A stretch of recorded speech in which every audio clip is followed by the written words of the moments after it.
সরস্বতী পুজো শেষ আর তোমাদের সাথে আজকে ব্লগটি শেয়ার করছি যে সরস্বতী পুজোর দিন আমি কোথায় কোন কোন ঠাকুরগুলো দেখেছি আর কোথায় গিয়েছি সেটা শেয়ার করছি। যাই হোক, আমি একটু তাড়াতাড়ি ঘুরি আর লেটে তোমাদের সাথে ব্লগগুলো শেয়ার করি। তো যাই হোক, তোমার সবাই একটু অ্যাডজাস্ট করে দেখো।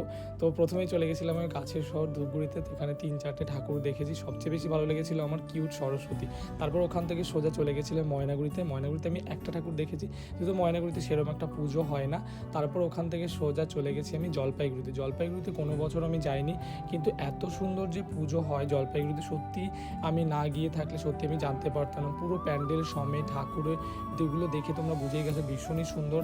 আর আমার পুরো এই গোটা দিন এইভাবে এক্সপ্লোর করতে করতে গোটা দিন চলে গেছে, তোমাদের সাথে সেই ভিডিও শেয়ার করলাম। তোমরা কারা কারা জলপাইগুড়ির পুজো দেখেছো অবশ্যই কমেন্ট সেকশনে জানিও। আমার এই ছোটো ভিডিওটি কোথা থেকে দেখছো তোমরা অবশ্যই সেটাও জানিও। তো এই ছিল আমার ছোট্ট মিনি ব্লগ সরস্বতী পুজোয়। তো অবশ্যই জানিও কেমন হয়েছে। দেখা হবে খুব শীঘ্রই নতুন একটা ভিডিওর সাথে। চলো।